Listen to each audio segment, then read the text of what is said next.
Gel abi. Röportaj verecek bir adam lazım bize. Yok röportajı ben vereceğim. Sen onu ise vereceksin.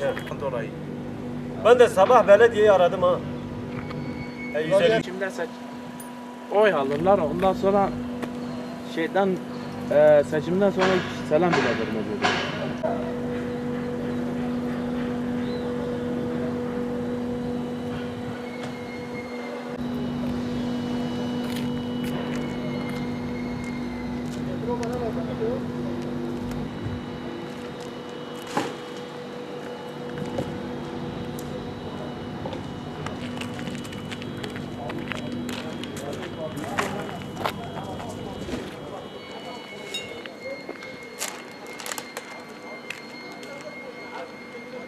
Batman Marangoza ve Kaynakçılar Sitesi'nde kendim bir esnafım.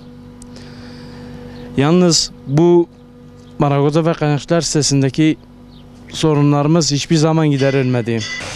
Batman ve Marangoza Kaynakçılar Sitesi'nden esnafları olarak beklentimiz belediyenin de gelip çöpleri toplaması. Çünkü şu son zamanlarda çöplerimiz hiçbir zaman toplanmıyor. Biliyorsunuz çöplerin toplanmaması belli başlı hastalıklara da sebep davetiye çıkartacak cinsten. Yani çöplerimiz bazen haftalar oluyor, bazen aylar oluyor, gelip toplanmıyor. Artı bir de konteyner eksiğimiz bayağı var. Hani burası Marangoza ve Kaynakçılar Sitesi. Burada zaten bir günlük çöpün çıkması bazı mahallelerin bir haftalık çöpüne eşdeğerdir. Yani bizim belediyeden isteğimiz günde bir, hadi günde bir olmasaydı 2 günde bir aracın gelip çöpleri toplaması. Sanayi istediğimiz çöpten geçilmiyor yani şu anda alenen görülüyor yani ortada olan şeylerdir. Yani bizim tek belediyeden isteğimiz buraya bir arabanın 2 günde bir gelip çöpleri toparlamasıdır. Çünkü son zamanda çöplerimizi gidip artık kapımızın önüne atacak kıvama geldik. Yani çöplükte de yer kalmadı. Buraya arabaların gelmemesi çok büyük bir sıkıntı. Hemen hemen buradaki birçok esnafımız arabaların gelmemesinden dolayı birçok kez bir kayıp yaşıyor. Artı sanayi sitesine baktığın zaman hayalet şehri gibi gözüküyor. Çok dükkan da kapatılmış. Bunun da sebebi buraya ne bir aracın gelmemesi ne de yatırımın yapılmaması. Yatırım yapılsa da şehirdeki esnafların da buraya davet edilip hani buranın biraz daha istihdam edilmesi, biraz daha değerlendirilmesi lazım. Eğer değerlendiremiyorsalar desinler ki kardeşim biz yapmıyoruz. Açıkça bize bir cevap versinler. Yani hemen hemen biz belediyeye de gittik, başka mecralara da gittik. Hiç kimseden bir gıdım bile ilerleyen bir şey almadık. Herkes diyor ki tamam yaparız, ederiz. Seçim günlerine gelirler, seçimden sonra selam bile vermezler. Yani bizim tek istediğimiz buranın unutulmaması. Buranın her zaman Marangoza ve Kaynakçılar Sitesi olarak hatırlanması. Şimdi gelişte gördünüz zaten traktörlerin, kamyonların çalıştığı yolda geçtiğimiz için zaten yol kalmamış. Arabayla gelen bütün arkadaşlar arabaların altını yere vurdular şimdiye kadar.